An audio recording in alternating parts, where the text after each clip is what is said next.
HPTN ini tentunya untuk mengiktiraf. Tapi mengiktiraf dalam keadaan sekarang, dunia dah berubah. Golongan profesion teknikal sudah bertambah. Dan kepentingan mereka dalam membina dan memacu pertumbuhan negara juga diiktiraf. Dan tentunya bagi pihak kerajaan harus juga melihat keadaan sedemikian. Maka kita ada jawatankuasa pelarasan gaji sekarang.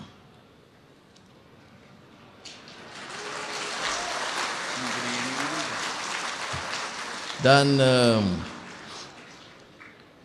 kita tahu pejabat awam 10 tahun dah sudah sampai tempoh dia, belum ada pelarasan. Saya telah mula mengadakan pertemuan dan minta JPA siapkan, tapi saya ingin bagi jaminan satu perkara. KSN pun ada di sini. Bahawa dalam menilai semula seluruh sistem pelarasan gaji ini, soal profession teknikal itu mesti diberikan keutamaan.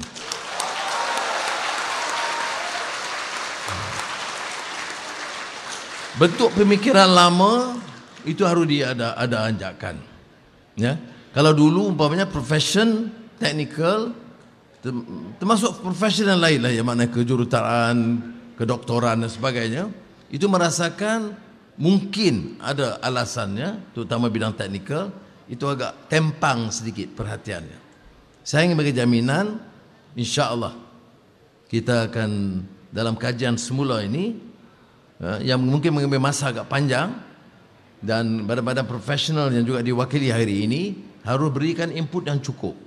Janganlah minta lebih-lebih pula. Yang munasabah, tetapi tentunya perlu kita beri perhatian. Kalau kita umpamanya terima kenyataan TVET sekarang sudah berbeza. Bidang kejuruteraan, bidang teknikal, bidang IT, digital, teknologi itu sudah diperlukan sangat amat di dalam negara kita. Tetapi pengiktirafan dari segi kerajaan, dari pelarasan gaji tidak berubah, tak munasabah. Jadi anjakan ini perlu. Semua bicara anjakan. Apa dia anjakan ini? Paradigm. Anjakan itu ialah paradigm shift. Tapi selalunya kefahaman tentang paradigm shift ini tidak sangat mendalam. Yang mula menyebut tentang paradigm shift ini ialah seorang pemikir, seorang sosiologis, Thomas Kuhn. Dan bila dia sebut paradigm shift ini, dia tak anggap macam kita buat pindaan sedikit-sedikit, tak. Bila kita katakan anjakan ini, dia melibatkan perubahan yang agak drastik. Seperti mana dalam pelarasan gaji harus ada anjakan. Bukan perubahan sedikit-sedikit bagi alam tambahan, bagi teknik, tidak. Dia mesti melihat bagaimana keperluan negara masa ini ketimbang keperluan negara 20 tahun dulu dalam pelarasan gaji. Maka keutamaannya adalah untuk mengangkat, sementara bidang profesion lain termasuk perkhidmatan awam umumnya itu sangat diperlukan, tetapi pendekanan terhadap golongan dan profesion teknikal juga sangat mendesak. Ini yang disebutkan paradigm shift. Kalau tidak kita gunakan istilah-istilah ini, tetapi secara lama juga. Sebab itu kadang-kadang bahagian rakan-rakan saya itu sama sedikit kurang senang dengan asakan dan gesaan saya. Negara ini tidak boleh terangkat kalau sikap lama.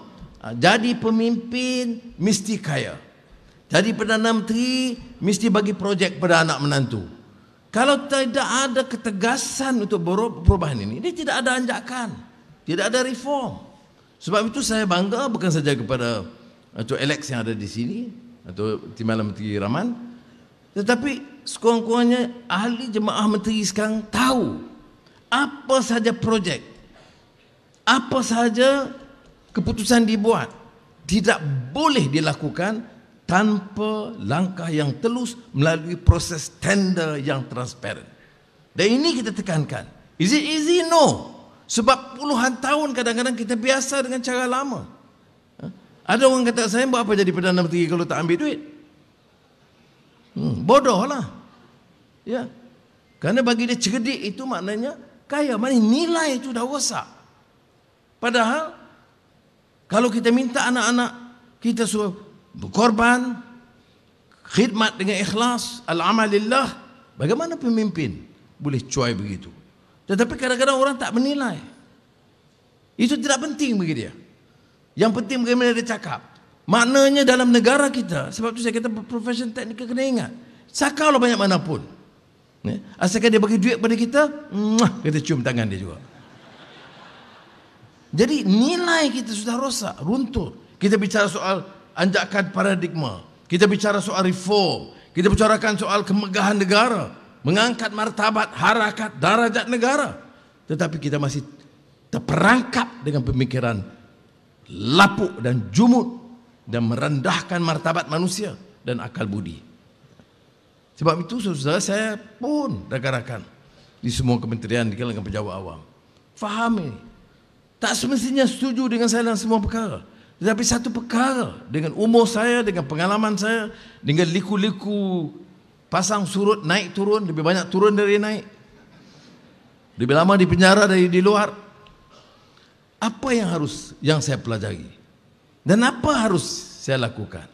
Selamatkan negara ini pada amalan jijik menyakau hak rakyat. Ini mesti kita selamatkan.